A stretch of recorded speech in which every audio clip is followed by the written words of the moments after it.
Where you been? Looking for you all morning. Why don't you pay your phone bill? Where were you? You're fired. Chief. You're unfired. I need you. Come here.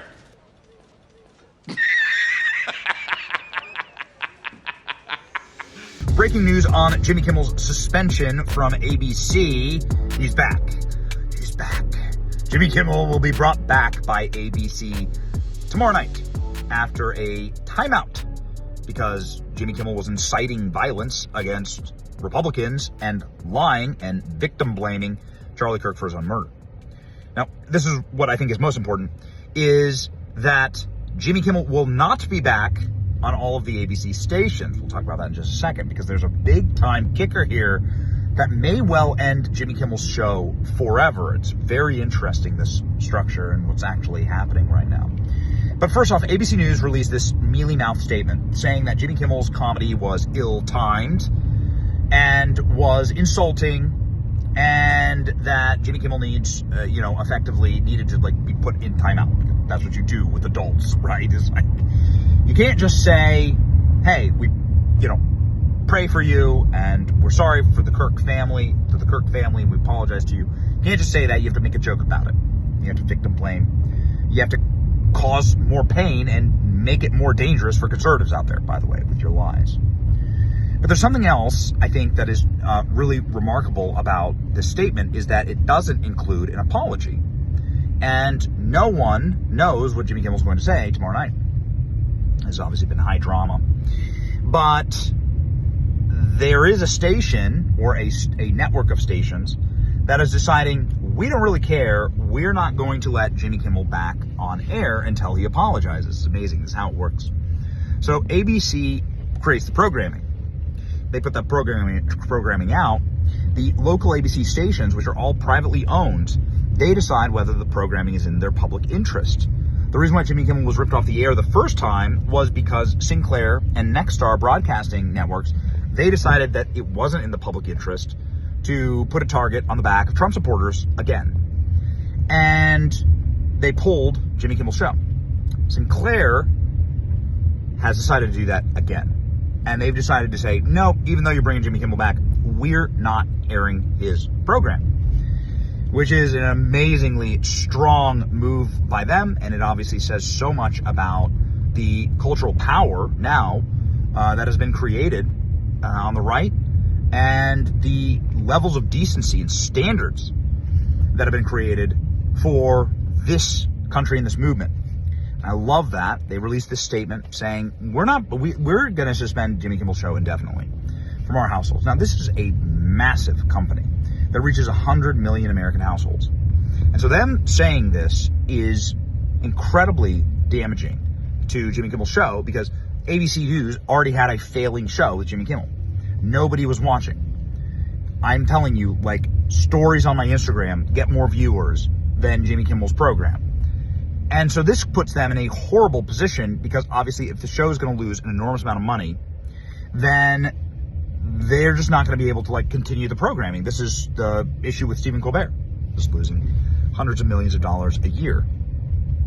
And so they're in a bind right now. We'll see how it works out, ladies and gentlemen. What happens next? I got to tell you, I don't expect any apology. I don't expect any decency from Jimmy Kimmel.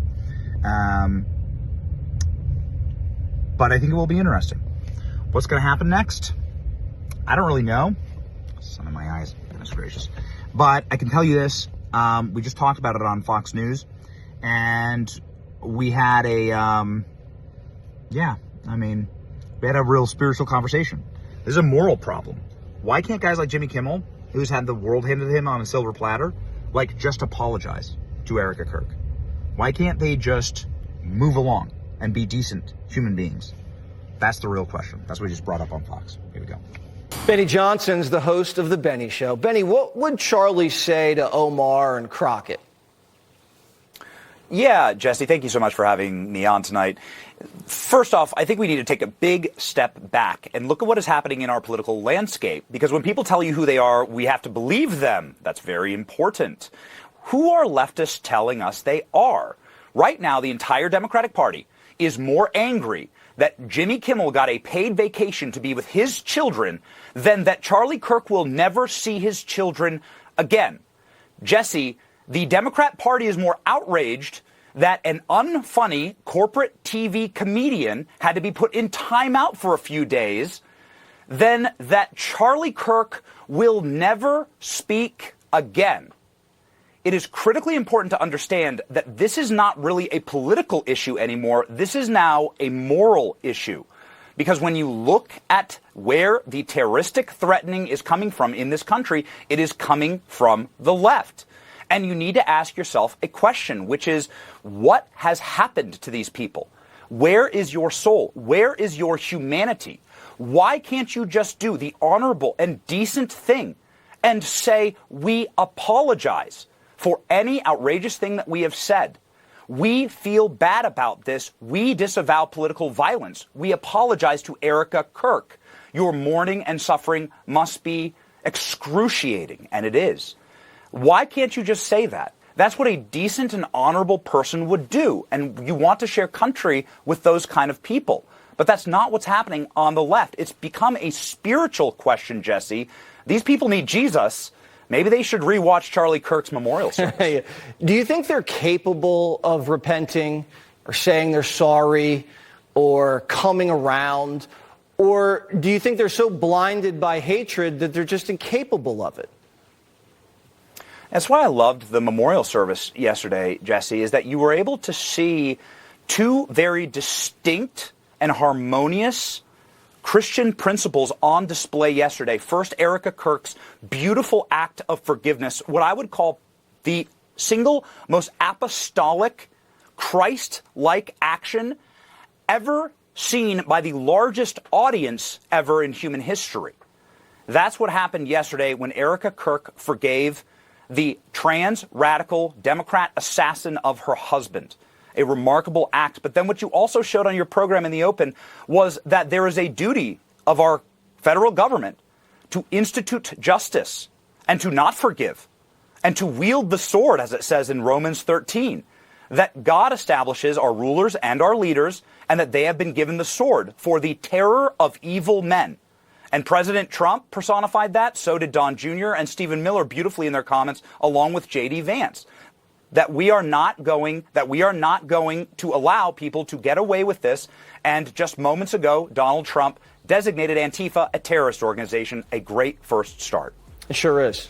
Benny, I know you've suffered a lot, and you've held your head high, and you've been a great spokesperson for all of you guys in this movement together. So keep up the great work, and we're going to continue to pray for you and Erica and everybody. It's my great honor. We'll be right back.